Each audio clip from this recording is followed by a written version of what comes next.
Hi everyone, just adding some commentary to my previous 627 Uth Duna run, and this is an A rank run for the free challenge quest. Thought this might be interesting and may help some people get their A ranks.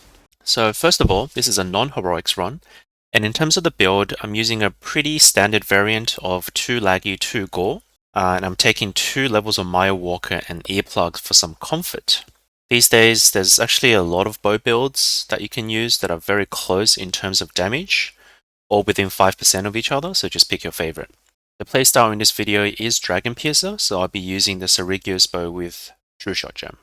So the plan at the start is to put a Pitfall Trap down, shoot him, dodge the roar, and shoot him a few more times as he gets trapped.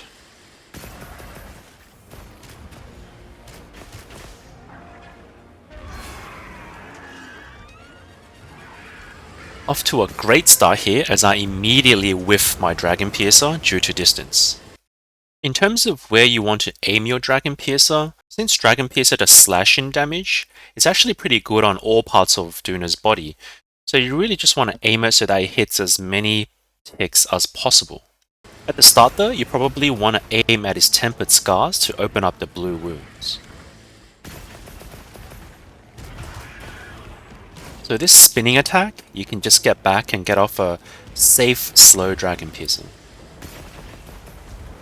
So for this belly flop attack, you can dodge as he's coming down and get off a fast Dragon Piercer afterwards. I absolutely hate that headbutt attack and I get hit by it so many times, it's not even funny.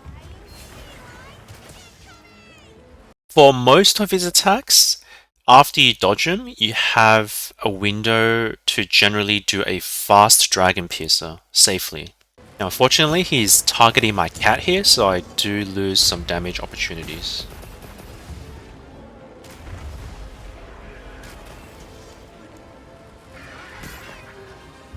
So this dash attack has 2 variants, and the one you saw there, he will always follow up with a double swipe. And that's actually pretty safe to do a slow Dragon Piercer to punish, because a double swipe will typically just miss you, unless he's very close. And after doing a double swipe, he'll do this fake roar that does nothing. So that's an opportunity to do another slow Dragon Piercer. So dodge and fast DP. So this barrel roll to the side, make sure you get out of the way. So I use Swallow Shot to avoid it, following up with a Dragon Piercer. He will usually follow up the barrel roll with a belly flop. Make sure you dodge the wave coming out of the belly flop as well. When his veil goes down, he'll get toppled, but it's actually quite a short topple, so don't get too greedy here. So all throughout this fight, I'm trying to manage blade scale coating in order to just squeeze in some extra damage. Unfortunately, I get hit there because I wasn't careful with the openings.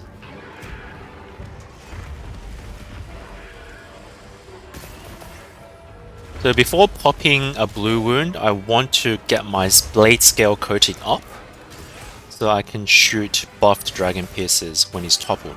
So he goes down and get a couple of free hits here.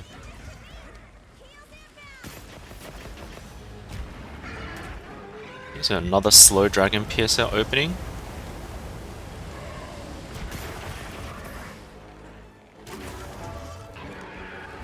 That was not careful there, again with openings, so I got headbutted again.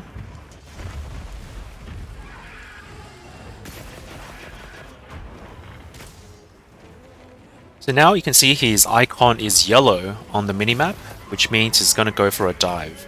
So I take this opportunity to rebuff and set down a trap. You can continue to keep hitting him, but if you do flinch him, then it will knock him out of the dive, which is not great. So pull down the ruins and you can just immediately start up a Dragon Piercer. So you should be able to get a couple of free shots here.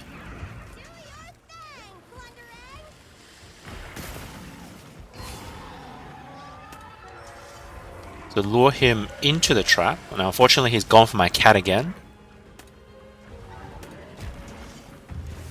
Okay, so he gets paralyzed by the shock trap and we can get in a few extra hits.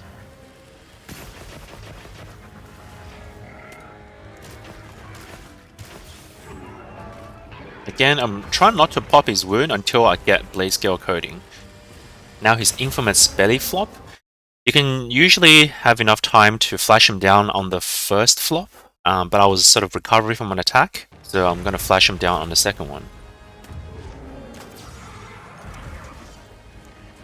Now unfortunately I accidentally popped a blue wound here, but it is what it is.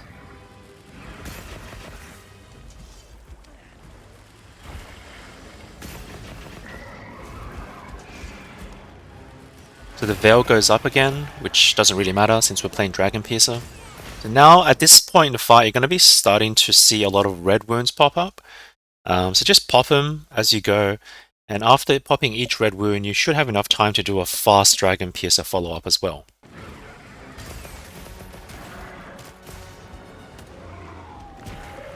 Okay, so now I finally get a good dodge with Blade Scale Coating, and I pop the other blue wound, getting a few free shots.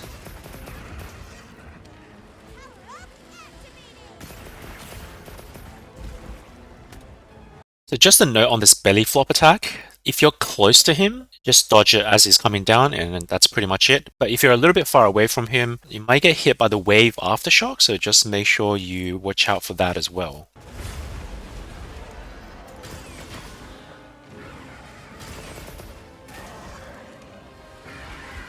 Yeah, as you can see, this fight, is pretty much all the same, just repeating the patterns over and over again.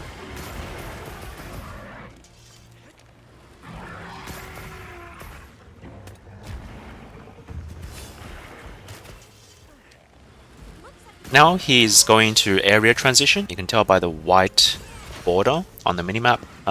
So this is actually not really a damage loss if you let him transition. The transition takes about 25 seconds, and right afterwards you're getting a 3.9k damage rock. So you can math that out, and at least for non-heroic bow, it's not really a damage loss. The only exception is if he's close to dying already and you could have killed him within those 25 seconds anyway. So I set up a shock trap here before I pull, and then go for it.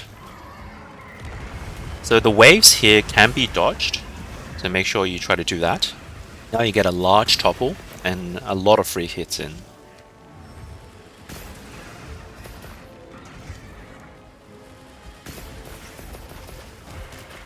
Okay, popping more wounds and trying to lure him into the shock trap for some even more free hits. At this point, like, the fight is pretty much over, so just making sure that I don't mess up.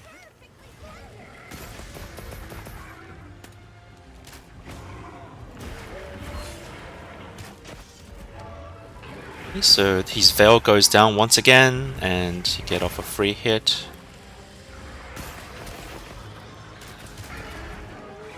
And my trusty Palico gets in a timely paralysis, and that's pretty much enough to finish the fight.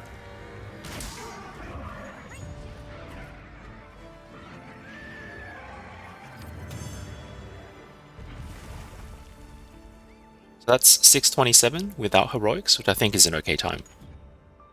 That's all for now, see you next time, thanks for watching.